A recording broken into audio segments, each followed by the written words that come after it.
15年嘅時候呢，我揸過舊嘅 Qashqai 1個禮拜。咁當其時想揾下個答案就係點解架車咁好賣，用落1個禮拜真係覺得幾好嘅。咁而家新嘅一代用新嘅 Turbo Engine， 仲有 Double Clutch 波箱，香港有嘅日本 SUV 好似都冇，所以都有啲期望嘅。開車睇下。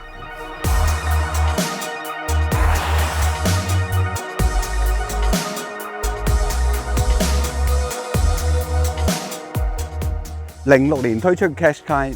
08年到香港，啱啱好就係我哋雜誌創刊嘅同一年份嚟嘅，所以點解印象特別深？佢算係第一部叫做 crossover SUV 嘅車嚟嘅。咁由06年到18年有數字為止啊，生產量已經超過300萬部，其實都幾驚人嘅。點解今日又試翻 Qashqai 咧？因為佢有2個 point， 第一就係佢用咗一副1003嘅 Turbo Engine， 第二佢用咗 Double Clutch 嘅波箱。係咪聽到都覺得有啲嘢咧？我都覺得有啲嘢嘅，所以今次特別要試下呢部車。係唔記得賣廣告，記得 subscribe 我哋嘅 YouTube channel 同埋撳咗個鈴鈴，仲有我哋嘅 Facebook 啊、Drivers Club 啊、我哋嘅 IG 啊 ，like 晒佢 ，follow 晒佢，咁就一本萬利，大吉大利。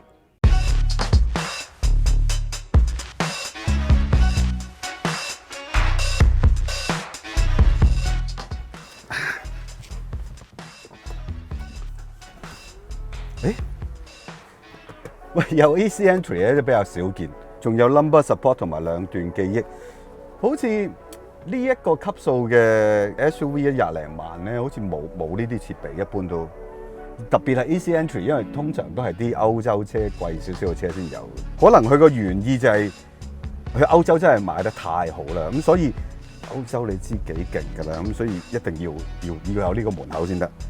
另外就係張凳咧，其實由佢轉咗款之後咧，我已經覺得佢個皮嗰個圖案係有啲好似 Rolex 嗰啲手錶帶嗰啲咁嘅設計咧。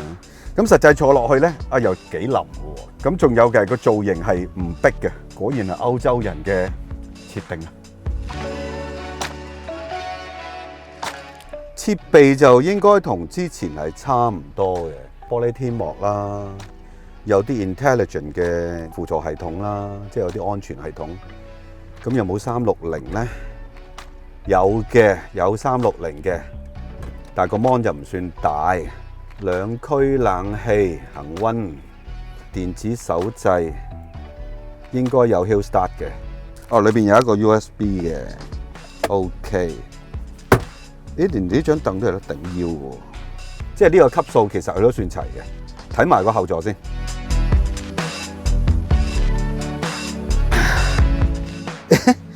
後座呢個位都係腍腍地嘅喎，即係同前座都係有啲似嘅喎。坐到正，呢度腳位大概哇都幾多喎，手掌位比手掌少少啦，但係都 OK 嘅呢個空間，即係喺呢個級數嚟講，呢啲空間係合格㗎啦。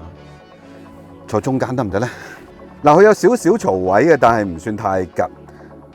重要嘅一點就係佢呢度中間呢個位咧冇特別拱起咗。咁所以你坐起上嚟咧，呢個似係真係可以坐人嘅位。咁坐完之後，特別係呢個位啦，我5尺6、5尺7度咯，都掂唔到。咁係高咗少少嘅，呢度係高少少嘅。後座就冇冷氣出風口嘅，呢度係雜物箱嚟嘅。咁 USB 都係冇嘅。行李箱嘅空間咧，即係喺呢個級數嚟講都係咁上下大㗎啦。咁不過佢哋就有2層咯，咁揭起可以收埋啲嘢咯。仲有就係佢有士啤呔，今時今日仲有士啤呔。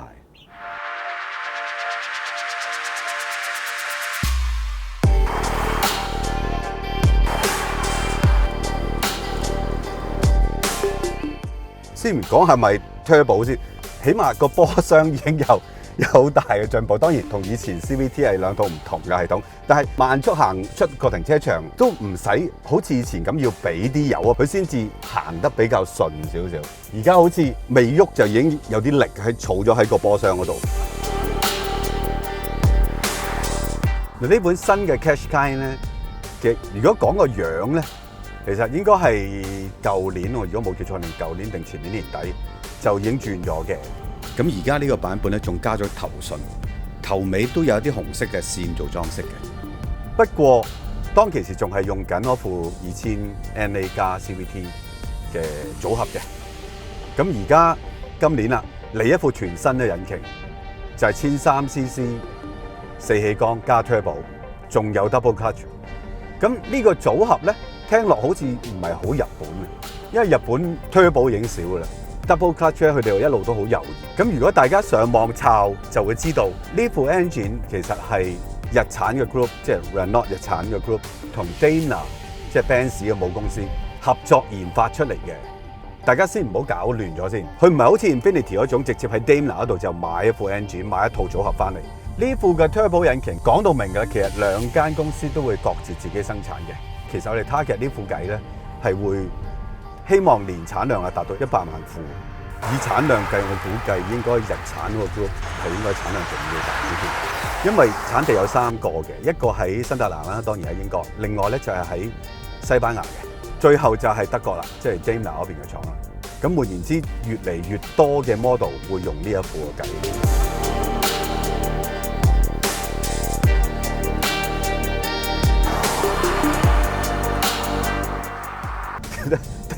即係真係有用翻 turbo， 用翻 double clutch。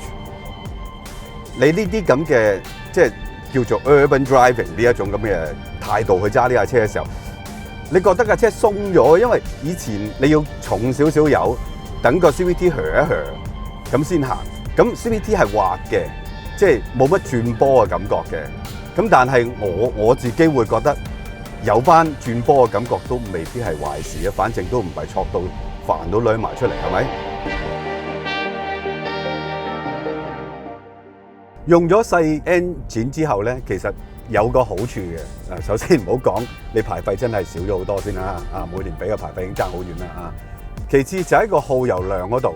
不過因為舊嗰個 Qashqai 嘅耗油量個計算方法唔係而家用嘅 WLTP， 所以就好難直接比較。但係估計都應該係慳咗油嘅，唔慳油做嚟做咩？做細 CC 係嘛？其次就係 engine 嘅 power 啦。如果真係計馬力，同香港之前賣緊嗰副咧，其實相差有10幾個 percent 嘅。不過重點唔喺個馬力，因為呢類車都唔係真係轟到好快、好高轉，唔係呢一種嘅用途嘅。最重要係個扭力，扭力係增長咗30幾個 percent 嘅，單睇數字係得人驚。仲有一個關鍵就係佢輸出扭力嗰個轉數，而家係1000幾轉嘅啫。以舊嗰架冇記錯係4400度，即係好典型嘅 NA 引擎嗰種特性。即係3000零轉踩上去一下 kick down， 呢套嘅 double clutch 咧反應唔算係好 punching 嗰隻嚟嘅。佢要諗一諗，但係又未至於慢嘅。踩到5000、6000，你係感覺到佢仲好似條橡筋仲扯行緊嗰種感覺嘅。如果真係單純睇日本同級嘅車咧，日本製式嘅 NA 加 CVT 的確係冇呢種嘢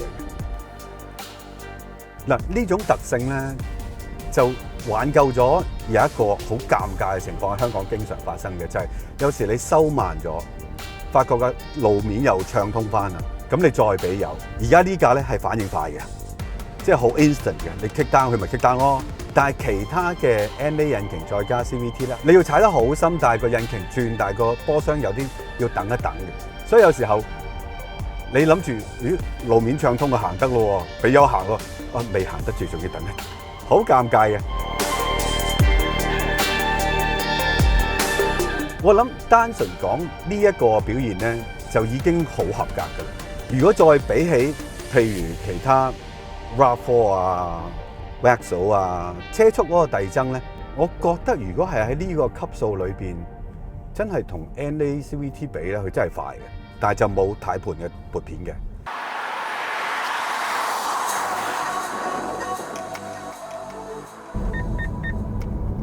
好多嗶嗶嗶嗶嗶嗶，因為佢而家有啲 intelligent 嘅系統咧，即係你過線佢又會響提你。好似話前車如果急剎嘅時候，佢會幫你剎埋車添。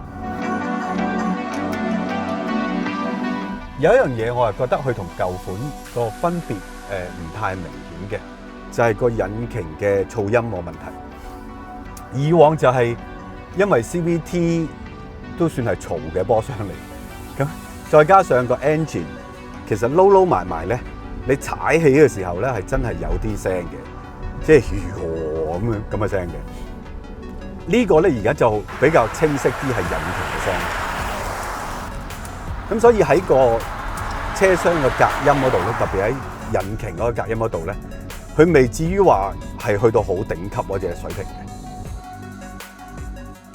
個懸掛嘅行程咧，我都覺得係有啲長嘅，偏重舒適嘅設定嚟嘅。如果計轉彎，我又唔會覺得佢係一個喺彎路表現最頂級嘅 crossover 同級 SUV 嚟嘅。但係如果你平衡咗佢呢個空間、呢個舒適性、呢個重心，我又覺得佢啲彎其實係個 traction 都夠。但係當然唔係鼓勵你去劈得好緊要啦，因為真係唔係咁樣用嘅呢啲車。個軚盤係有少少輕嘅，但係都準嘅，轉起上嚟都 sharp 嘅。嗱，呢啲快彎我揸快少少，其實佢都唔會坐得好犀利嗰種嚟，即係叫做快起上嚟，你都依然有少少嘅信心。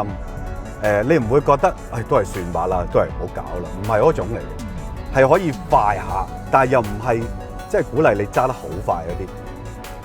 即係佢個彎路表現係屬於嗰種比較容易討好到所有人嘅一種 setting。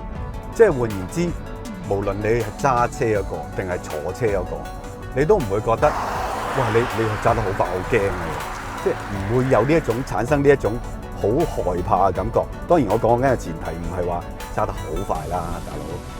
但係以呢個車身高度嘅 SUV， 佢係屬於中上啦，我可以講中上。仲有就係佢個 engine 嘅 auto start stop 咧，係出奇地長。而家校到個溫度19度，即係都凍凍地嘅個冷氣。